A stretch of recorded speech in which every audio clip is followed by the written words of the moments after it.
That term, deconfliction, refers to the efforts to make sure that the Russia investigations taking place here in the Senate and at the FBI don't interfere with one another. Late on Thursday afternoon, Jamie, the Senate's Majority Leader Mitch McConnell invited Rosenstein to come back here to the Capitol next week to brief the entire Senate behind closed doors. Nancy, on calls for a special prosecutor in terms of Democratic strategy, is your sense that Democrats will try to hold their votes for a new FBI director until there is a special prosecutor? I mean, you now have Mitch McConnell and Paul Ryan making it clear they don't support a special prosecutor. So is this a non-starter? Well, you know, the reality is that if all Republicans hang together, then they don't need Democratic votes on the next FBI director because they only need 51 votes to confirm that person.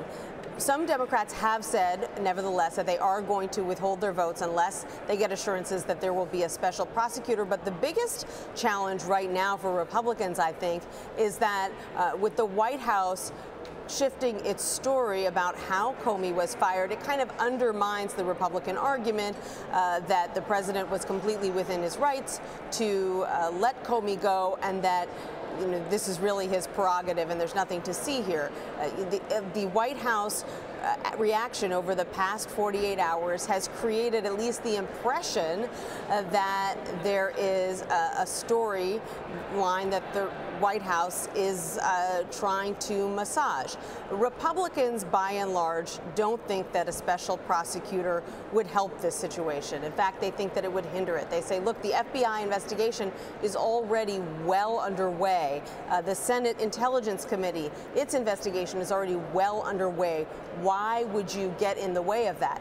Democrats feel that that the president's actions on Tuesday firing Comey confirm what they have long feared, which is that this investigation at some point is going to run into a brick wall, and that wall is the Trump administration, because they believe that President Trump and people loyal to him will try to block this investigation in some way. Yeah, it's interesting, though, because you have the FBI interim director now, McCabe, saying that he has enough resources and doesn't need a special prosecutor. On the other side, though, you have Republicans that have been speaking out against the president. You've got Graham, McCain, Flake. What's your sense of whether they will continue to raise their voices?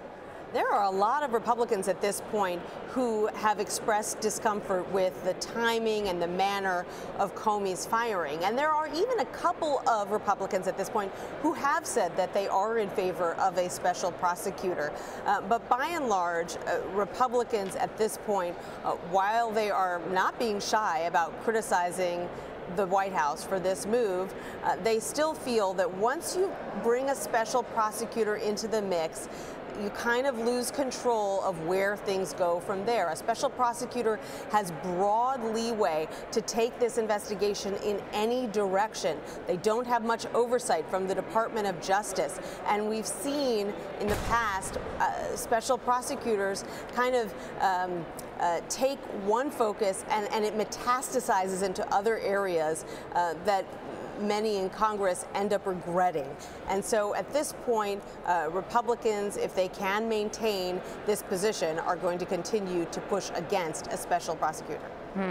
I want to ask you about the meeting between Deputy Attorney General Rod Rosenstein and the Senate Intelligence Committee leaders today. It was kind of impromptu. People didn't really know what was happening for a few minutes there. What else do we know about the meeting? That was really quite a scene, Jamie, because there was a hearing going on in the Senate Intelligence Committee, this long-planned hearing, which was already quite dramatic itself because it featured the acting FBI Director, Andrew McCabe, for the first time testifying in Comey's place. And near the end of that hearing, suddenly the Senate Intelligence Committee Chair, Richard Burr, said that he and his Vice Chair, Mark Warner, were going to have to excuse themselves because they had a meeting that they just couldn't move. At the same time, others had spotted Rosenstein, who's really at the center of this controversy, walking through the halls of one of the Senate office buildings. This was a meeting that no one was aware of, although we subsequently discovered that actually had been planned for some time. And so you just had masses of reporters standing there outside the room where this meeting was taking place, not knowing what they were discussing. And, you know, there were all these reports reports out there about the fact that Rosenstein was very angry over the fact that his memo had been used as the chief justification to fire Comey. There were even reports that he had threatened to quit. So no one really knew what they were talking about in there. In the end, the meeting broke up.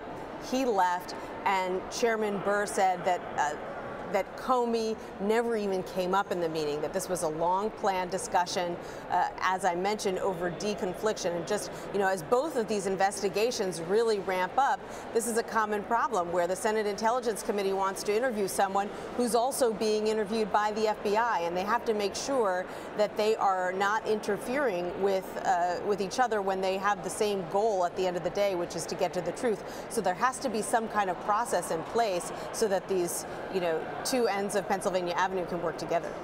Nancy, we have to talk about, too, I feel like the White House really wants this Comey situation to go away because it's remaining the focus now on the Hill and elsewhere. Little attention being paid to health care. At one time during the White House press briefing today, Sarah Huckabee Sanders got up and tried to mention that Aetna was leaving Nebraska and bring it back into the discussion. But what's your sense of the price the president's agenda will pay in terms of the distraction and the bitterness, really, ahead of midterms? Well, the Comey firing is really overshadowing everything on Capitol Hill right now. Whether that will continue to be the case next week and the week after that, we don't know. But what we do know is that anytime Republicans are at odds with the White House, it strains this already fragile relationship, fragile working relationship that they have with the White House when it comes to policy. And they need that working relationship to be intact if they want to push through this very ambitious agenda they have that includes health care, that includes tax reform, that includes infrastructure spending. There's a lot of very, very ambitious things that they want to get done just this year. And with everyone so consumed by this, it creates more distrust, and it's just a distraction from the work that they say they want to get done, even just this summer. So many distractions, it seems, each and every day. Nancy Cordes from Capitol Hill, thank you so much. You're welcome.